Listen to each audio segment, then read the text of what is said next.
Hello, and welcome to a special Labor Day edition of Talking Smarks. I'm Josh. All Out was just last night, and I'm not going to waste any time. I'm just going to jump right into it.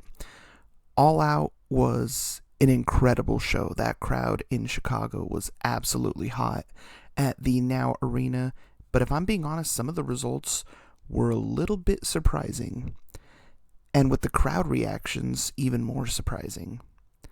The Acclaimed not winning the AEW Tag Team Championships, I thought this was going to be the implosion of Swerve in Our Glory. They were finally going to fall apart, a la Shaq and Kobe in real life, and the Acclaim were going to capitalize that and win the tag team titles. That did not happen. The crowd was very vocal in their displeasure regarding Swerve or the Acclaim not winning the tag team titles, but also another match that was surprising in terms of the crowd reaction was the women's four-way match for the interim AEW World title. The crowd was chanting for Jamie Hayter the entire match. And when Toni Storm ended up picking up the win, the crowd was also very vocal in their reaction. I had kind of suspected that Toni Storm would end up picking up the win. She does have, the bigger name value, which makes sense. You are, in a sense, rebuilding the women's division, especially right now that Thunder Rosa is out for injury and will be for the foreseeable future. So hearing that kind of crowd reaction was a little bit surprising that Jamie Hayter was really the dark horse in the match, and she had all the momentum going, so here's to hoping that she does get a one-on-one with Toni Storm here further down the line. Heck, I'm not really big on transitional champions, but if the crowd can stay behind Jamie Hayter, there you go. There's another storyline right there. And then we also had that beautiful main event and also that insane ending. We had Jon Moxley versus CM Punk for the AEW World title. Chicago was on fire. CM Punk ended up picking up the win, becoming a two-time AEW World Champion, which obviously it's Punk, it's Chicago. We all knew it was going to happen. The ending, though, was absolutely brilliant, if you ask me. The show kicked off with the casino ladder match where the winner who got the casino chip would end up getting a guaranteed shot at the AEW World title down the line. We had all our participants and a Joker, and there was very little doubt in anyone's mind as to who the Joker was going to be, especially as we got closer and closer to the show actually kicking off. There were speculations. It's like, oh, it's going to be Bray Wyatt. Oh, it's going to be somebody else. But really, the way they set it up, it was going to be MJF. We all knew it. He had been absent for a long time. Obviously, dropped that very infamous now pipe bomb promo at the Forum. The way they introduced him was brilliant, though. We had a group of masked going in, laying waste to all the competitors in the match. Then we see a smaller figure, go up the ladder, grab the chip, takes off his mask. It's revealed to be Stokely Hathaway. Now, Stokely Hathaway has been working on building a faction of his for the last few weeks, and we did get that revelation. But the commentators made it quick to point out, Stokely Hathaway is not the Joker in the match.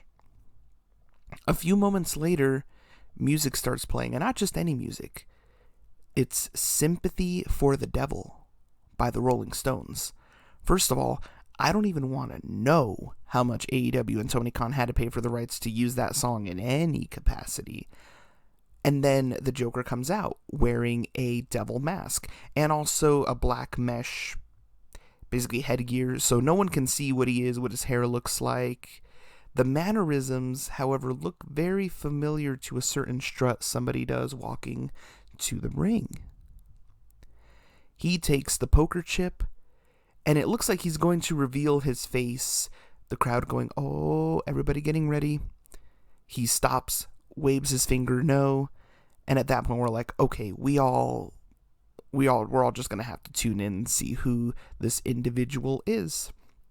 But if you looked at the mannerisms, the walk, the build, it's like, no, that's got to be MJF. All of wrestling Twitter was on fire for the rest of the show. The vast majority of people going, oh, it's got to be MJF. Obviously, other people speculating as to who else it could be. This was brilliant. Wrestling Twitter was on fire for the entire remainder of the show until finally we get to the end. Punk wins the AEW World Championship. He's celebrating with Chicago. The lights go out. We hear a voicemail play over the broadcast and over the speakers in the arena.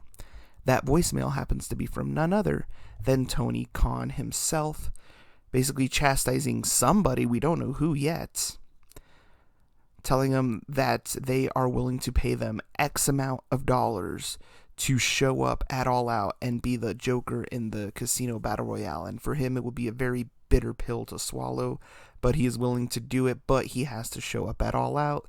He's not going to get a better offer, and he's not going to make him try to sign an extension. Now, who in AEW as of late has had major issues when it comes to their contract and threatening to leave? We all know who it was at this point. The masked figure returns onto the screen, takes off the mask and the headgear. From the back, you see the hair. You know it's MJF, and he says, "And I am the devil." But not a second before then, we had an old Ring of Honor clip featuring none other than CM Punk cutting his famous promo back in the day about being a snake.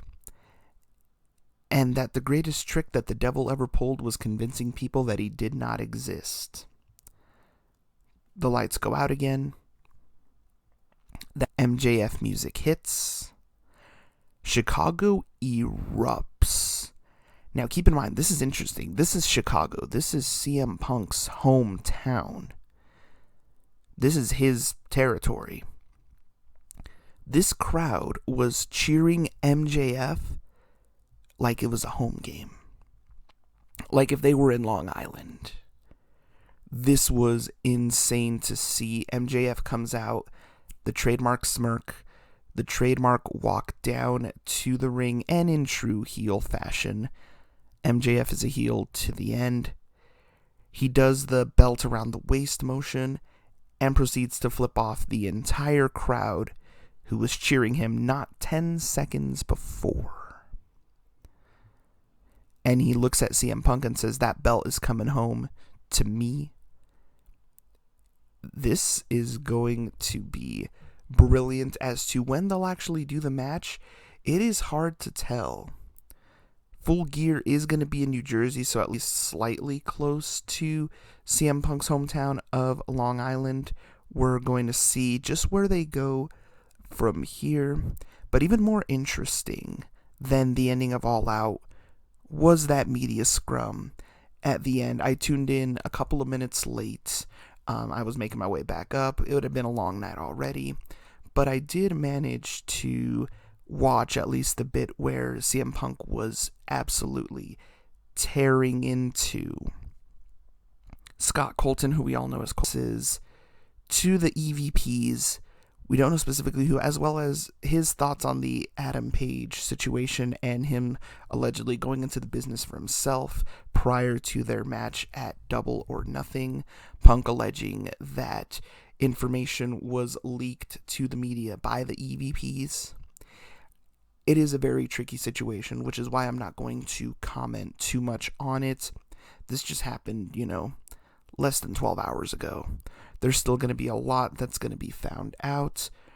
Allegedly, Kenny Omega and the Bucks were not thrilled at this development, allegedly threatening to walk out. It's hard to tell right now what's real and what is. I truly don't know what to think, which is why I said I'm not going to comment too much on it, because I'm not a journalist. I am just a simple little podcast host. And we'll see where it goes from here. But the fact of the matter is, if there is trouble brewing backstage at AEW, they got to get it under control quick. If there needs to be like a secondary authority figure established that is not afraid to keep any talent in line regardless of what their position is in the company, then so be it. AEW can bounce back from this. They just need to get it together back there, because All Out was a great show. Aside some of the bizarre results, it was a great show. But now the events of the media scrum are kind of taking over the narrative. And I don't really want to see that. It's like, no, just Get this backstage turmoil under control. Just give us the great shows, please. And that is it for today's show. It was just going to be a quick little rundown, post All Out. Also, please donate to the show. The links are in the Spotify description, so that way I can invest also in better audio equipment and continue to bring you guys these great shows.